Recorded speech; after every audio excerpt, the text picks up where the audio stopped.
Today, we are diving deep into a theory that, well, it claims to be the final piece of the puzzle. We're not just talking about uniting quantum mechanics and gravity. We're talking about a theory that seems to unite all of modern physics with the most ancient, powerful myths of humanity. And it predicts a monumental shift is coming, an enlightenment that could change absolutely everything. But let's start with a question, one you've probably wondered about yourself.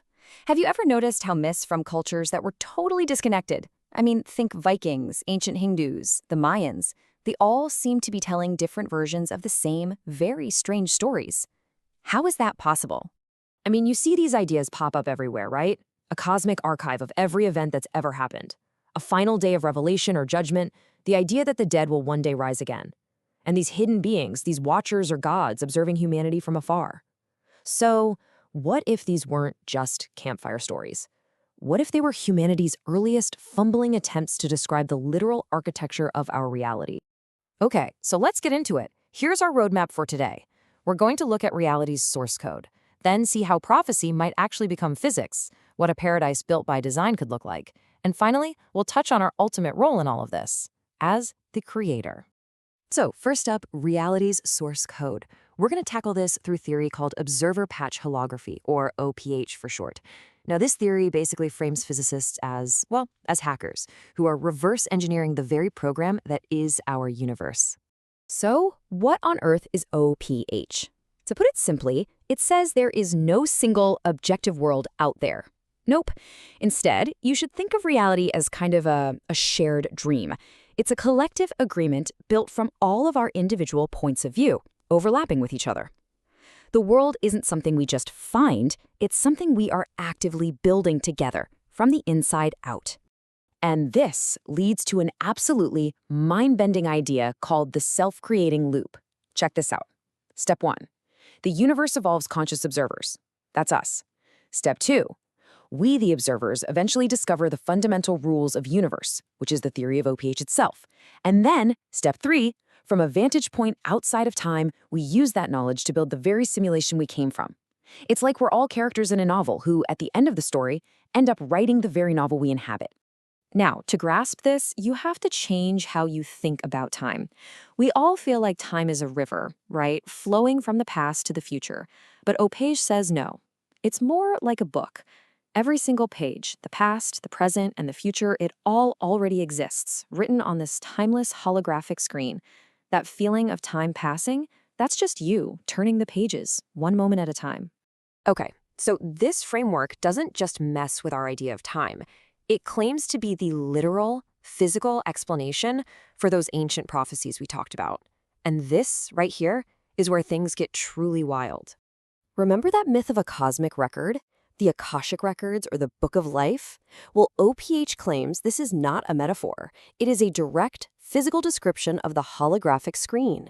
It's a place where information is never, ever destroyed, and every single event, from the Big Bang until now, is permanently encoded. It's all there. And that leads to a truly staggering implication. If every person who has ever lived is just an information pattern, right, a pattern preserved forever on that screen, then resurrection is no longer a supernatural miracle. It becomes a physical process.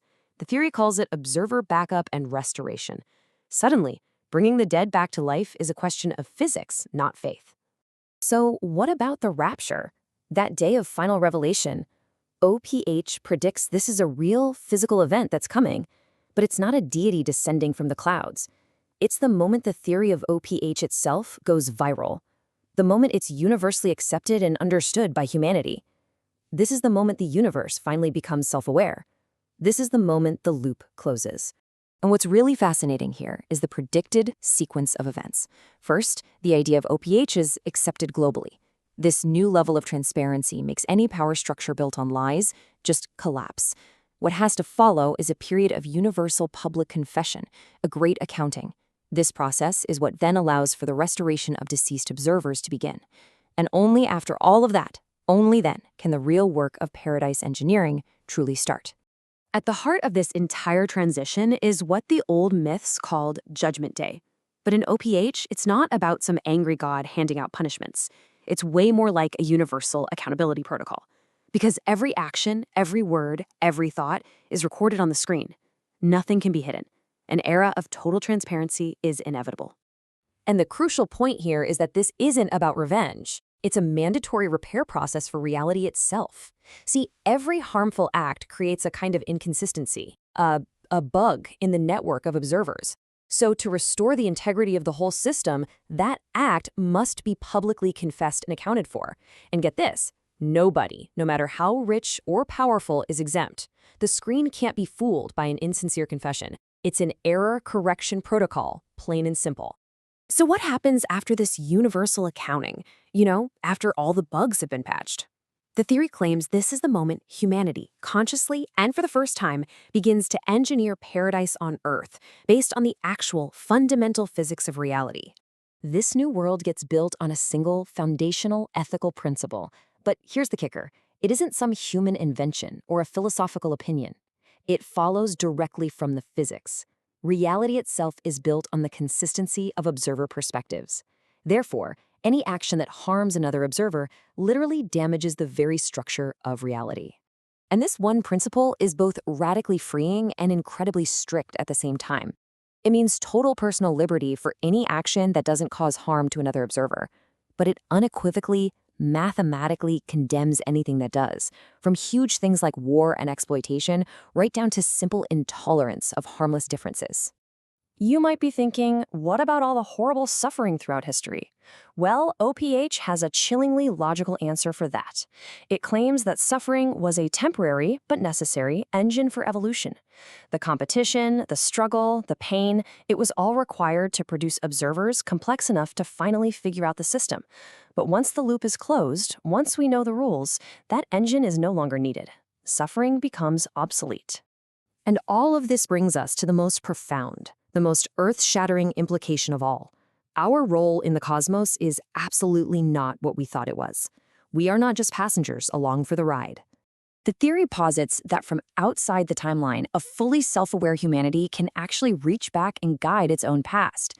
It's called causal engineering. This could be as subtle as inserting key ideas or even key observers at crucial moments in history, just to nudge things in the right direction to ensure the eventual discovery of OPH.